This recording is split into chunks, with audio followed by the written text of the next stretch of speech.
Hello everyone. Yeah, sorry for that little technical flaw. So what I'm doing right now is I'm taking a picture because I want to show the before and after. Earlier today, I was petting Leo, and I was like smelling something a little bit off, and I checked the teeth because usually when they have a bad breath, it's really to plague tartar buildup. So I was like, okay, let me check that out. And yes, it was, as you can see on the picture, it was pretty yellow. It was pretty bad.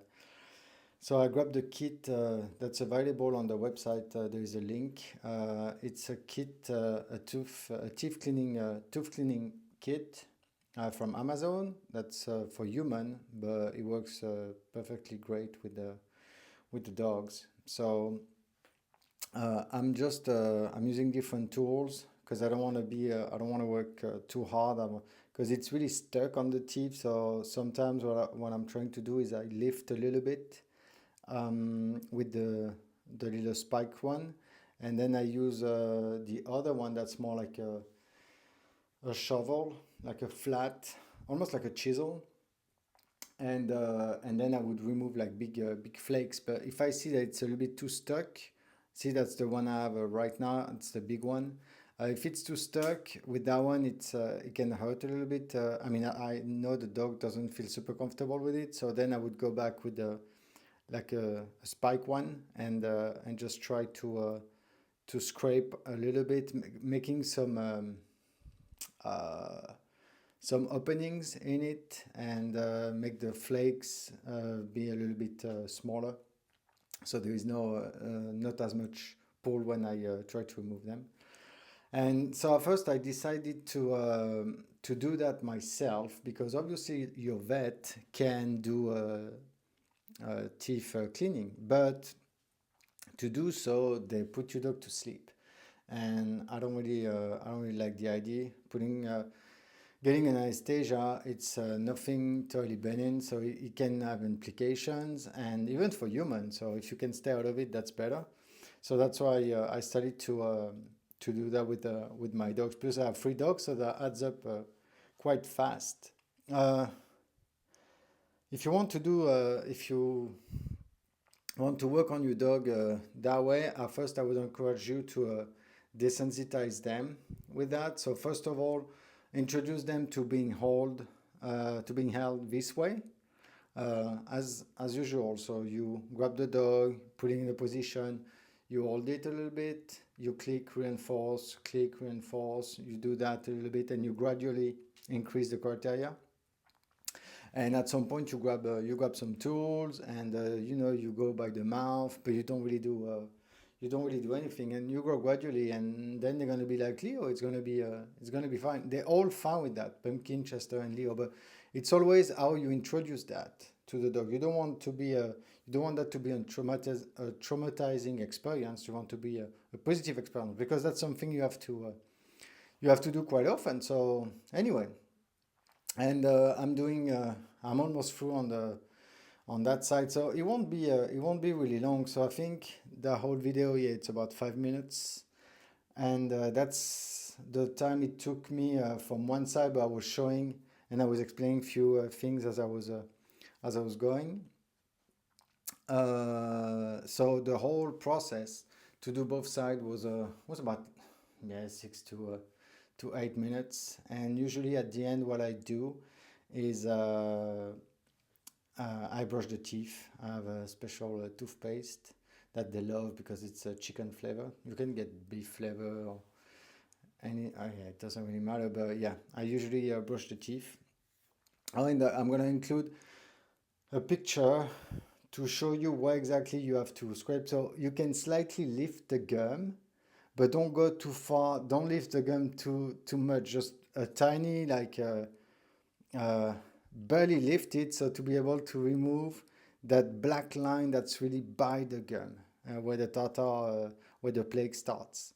And you don't want to make your dog bleed. So that's the thing. They can bleed a little bit like us, but not too much. So be careful. And yeah, so you'll see the picture before and after. So that's the before, and that's the after, and you can see it's definitely better. and the little black line by the gum is gone. That's the one I was showing you, and I'll put the picture again of that of the tooth. So yeah, hope that helps, and if you struggle or you have questions, reach us out.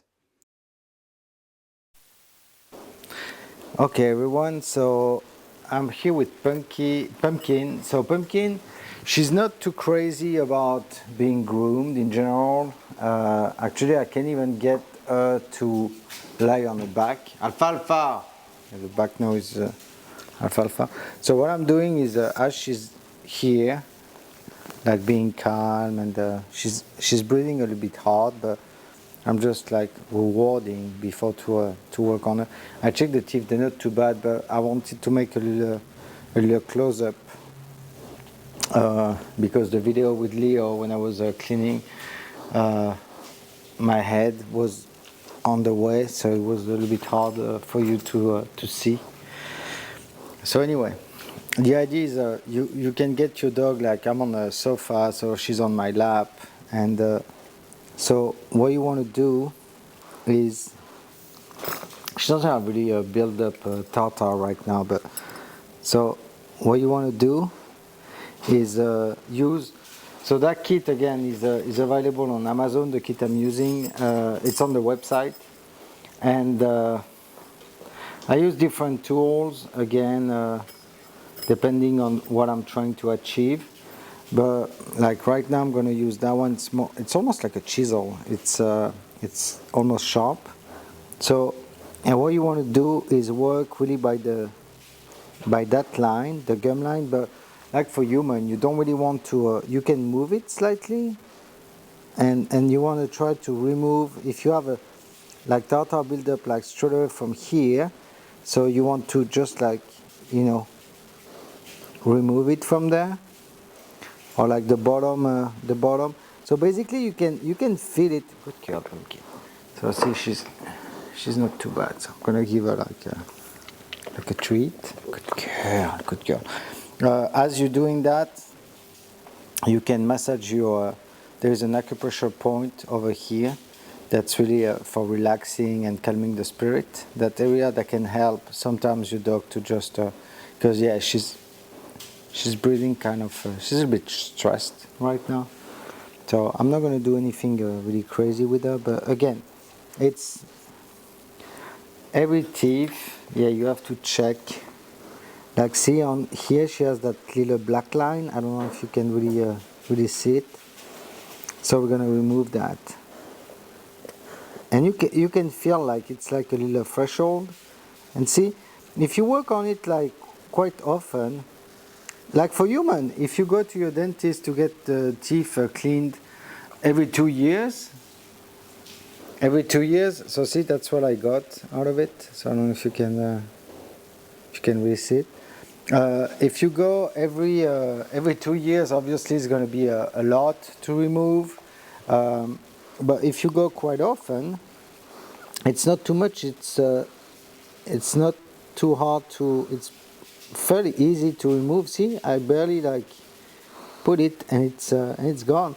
And try to yeah, don't touch the gum too much, because that can make them bleed. And see, even at the bottom, if I go that way, I don't feel any threshold, so she doesn't have really anything. Same thing here. So yeah, that's going to be mostly about that on that part with Pumpkin. But you can use different. Sometimes I would go with this one, which is more like a little spike.